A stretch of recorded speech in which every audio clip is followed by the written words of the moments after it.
Imaginer, inventer, innover, c'est se mettre en mode créatif et inciter aussi les autres à s'inscrire dans cette dynamique. L'innovation n'est pas un vain mot, c'est une approche, une gymnastique de l'esprit, un sport intellectuel, parce que le sport c'est une attitude, une manière d'être où l'on apprend à perdre, à recommencer, à se dépasser puis à gagner. Le sport c'est aussi un terrain d'innovation. Et depuis toujours, pour aller plus loin dans la performance, dans la sécurité aussi, pour innover dans les pratiques, en s'appuyant sur de nouvelles technologies, mais pas seulement.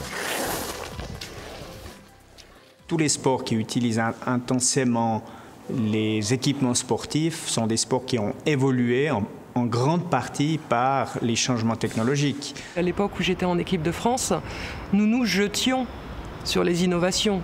On était entre guillemets au top, on était performant si on avait les derniers équipements. Donc on se disait, la chaussure plus légère, eh ben c'est mieux que la chaussure qui est lourde et qui va s'embourber dans les terrains de cross boueux l'hiver. Les changements technologiques aussi ont permis l'organisation des grands événements sportifs, la diffusion de ces événements à l'échelon planétaire, les contrôles antidopage. Donc la technologie est partout dans le sport. Elle est un facteur d'évolution du sport. Ça ne touche pas que le sportif de haut niveau, ça ne touche pas que l'élite. Le sport de haut niveau est un vecteur puissant, puisqu'il va amener les meilleurs produits, il va amener la meilleure visibilité. Mais en définitive, l'impact va se faire sur le reste de la population. L'innovation dans le sport peut tout changer, mais ce qui doit en revanche rester intact, c'est l'essentiel du sport, ce pourquoi nous prenons plaisir à le pratiquer. Ça bouge à une vitesse phénoménale, des nouveaux matériaux très performants qui permettent à des personnes d'ailleurs dont la durée de vie s'allonge de continuer à faire du sport en toute sécurité, dans les skis, dans les raquettes. Le sport, c'est presque un secteur hors crise.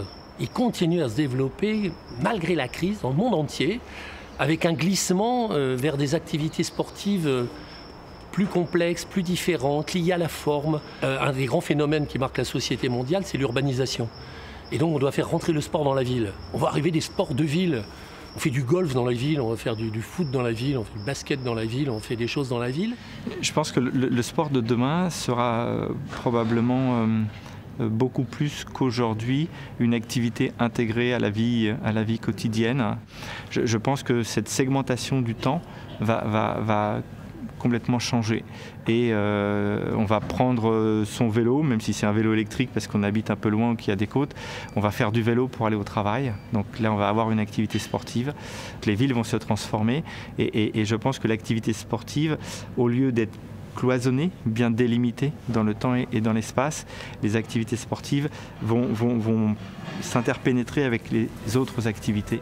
L'innovation dans le sport permet aussi de créer de nouvelles disciplines, plus extrêmes, plus insensées, pour repousser les limites grâce à une technologie unique, réalisée le plus souvent en réseau de compétences.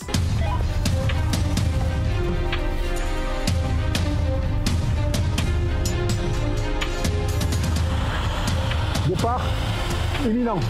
On a fait intervenir pas mal de sociétés françaises autour de ce projet. 3, 2, 1, on a réussi à réaliser un vélo, on était prêt 15 jours avant, on était en soufflerie avec le vélo fini pour valider. C'était très pointu. Ils m'ont scanné en position idéale sur le vélo rallongé. Et après, il y a eu 7 semaines d'études sur un logiciel qui n'existait pas en 2000. C'est un logiciel issu de la NASA, donc qui était là pour les calculs fluides, aérodynamiques. Et donc, au bout de 7 semaines, on a sorti 52 possibilités. Donc, c'était des petits détails qui ont eu leur importance. Si on n'aurait pas travaillé dans ces détails, on n'aurait pas pu battre le record du monde. Et ça aurait été... Donc, comme quoi, il faut être toujours dans le détail dans tout, pour optimiser, pour aller atteindre ton objectif, au moins tu as été au bout des choses.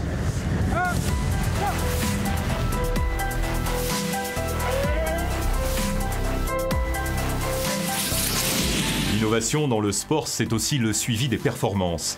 L'analyse de plus en plus précise d'un geste, d'une action, pour mieux se connaître, se comprendre et donc progresser pour atteindre l'excellence. Pourquoi le monde du sport? Parce que le sportif est un homme un peu plus connecté que la moyenne. Il a besoin de mesurer ses performances, de puissance. Babolat a développé une raquette connectée.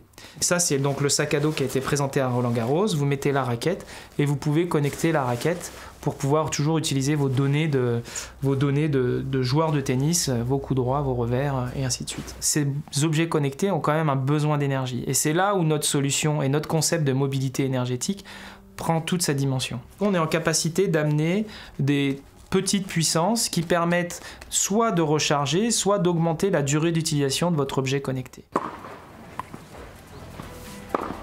L'innovation dans le sport est tout sauf une fuite en avant, déraisonnée et surtout déraisonnable, où l'humain perd de son influence. La technique actuelle ne permet pas tout, heureusement, et dans certains cas même, innover c'est aussi refuser une technologie inventée, testée, capable surtout de trahir la performance pure en l'améliorant autrement. L'homme augmenté pour moi n'a pas de sens, parce que ce qui nous intéresse c'est de tester nos limites humaines et non de les augmenter par la technologie, quand on pense donc effectivement à ces applications radicales, qui seraient des exosquelettes, qui seraient 36 façons d'obtenir de l'information en temps réel sur le moment de l'action. Je vous rappelle que dans la natation, on est revenu en arrière sur les combinaisons qui donnaient toute une série d'avantages par le fait qu'elles permettaient de mieux flotter, qu'elles permettaient de mieux glisser, qu'elles permettaient même de mieux se tenir dans l'eau par les renforcements qui diminuaient le moment de fatigue lorsque les muscles du dos étaient fatigués. Tout ceci, on est revenu en arrière puisqu'on voulait rester vers un sport plus pur. L'innovation dans le sport n'est ni différente, ni à l'identique des autres innovations. Elle est avant tout ce que nous en faisons, une innovation raisonnée, au service de disciplines d'agilité, d'adresse ou de force qui nous rassemblent autour d'objectifs partagés et d'une ligne directrice commune, le plaisir.